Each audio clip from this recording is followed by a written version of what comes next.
Count money, man. Stack riches. Try and told him I'm a beast blood. What's up, gang? Welcome back to another episode of the GRINDcast. Get ready. It's a new day. We're going to talk a little bit about training and development stuff and questions. So we had a message from Phil at Phil the Facilitator.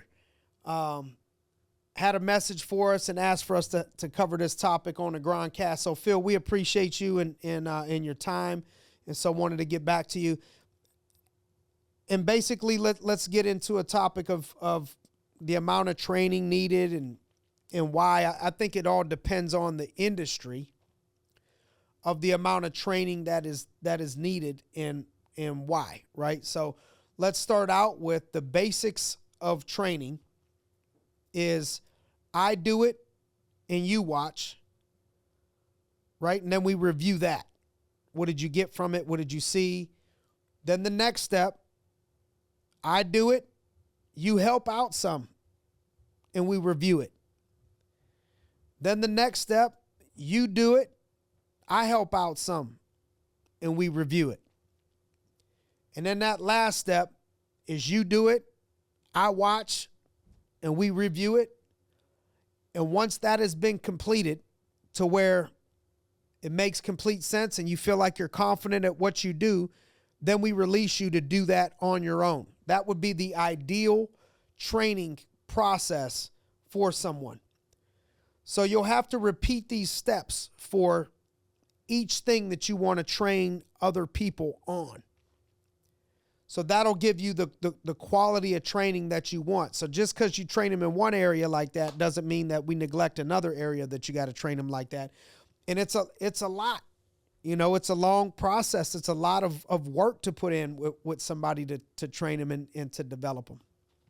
So I think really it's when it comes to the time commitment, I would take quality of training over the quantity of training, the amount of time spent on the training, of just focusing on the quality of training that a person is getting.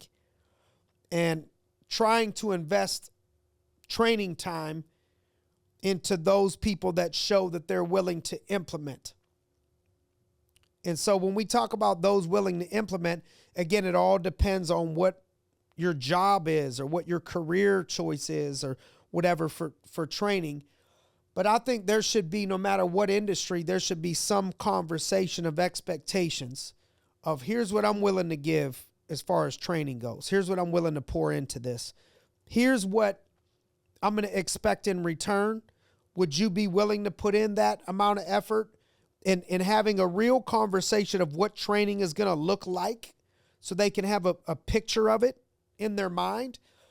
And rather than trying to make a person stay, I would try to make a person quit now, like in the beginning phases. If you don't want to be a part of that, if you don't want to put that work in, let's part ways as friends now. But I think no matter what industry, you should have some form of a conversation with the person of a little bit of expectations and here's what it may look like, stuff like that. And try to then pour time into the people that show that they are willing to implement the most. And when you're starting out training, I think a mistake that people make is that they skip the fundamentals. The fundamentals aren't fun. We know that. Even though there's fun in the fundamentals, the word fundamental starts with fun. It really just ends with fun. Right? Should be dementals fun, right? Fundamentals. The fun don't come in the beginning of practicing the fundamentals. It's not fun at all. Most people don't like them. My son the other day was asking me, why do we got to practice? I just want to go to the game. I like playing in the games. I said, I know, son, this is teaching lesson for you right now. And I said everything that you would think that I would say. But I think we have to first lay a foundation in whatever you're training, of just making sure that we got the foundation of the fundamentals solidified. Once the fundamentals are mastered by the person being trained, you can now train them to train others in some format. Like just because they have the fundamentals down and they're doing decent with that, they could probably help train somebody that doesn't have the fundamentals down. They may not be able to teach them the next level, but they could probably help somebody that doesn't have the fundamentals down. So once the fundamentals are mastered by the trainee, you can train them to train others. And training for growth is about duplication. How many people can we duplicate? John Maxwell, you know, you guys know how much I love John Maxwell. John Maxwell has the law of reproduction.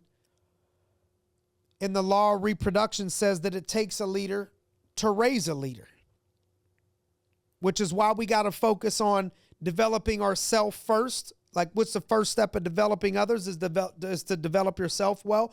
Good leaders reproduce themselves by developing new leaders and fostering a culture of leadership development, a culture of that. You can only reproduce who and what you are. It requires continual self-improvement, self-reflection on what ways can we improve and get better and try to be a better example. In order to grow your business, you have to be able to delegate. And in order to delegate, you first have to be able to duplicate. Some people think that delegation is duplication. That is not. That is separate. Duplication is not delegation. Delegation is not duplication.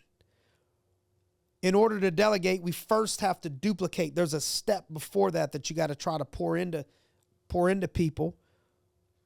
And shout out to everybody out there trying to duplicate, because I know it's not easy to train and work with. You know, we talk about building a business is like building a baby. Developing and training people is like also working with children at times, working like building a baby, even though it's an adult. It's like build them up.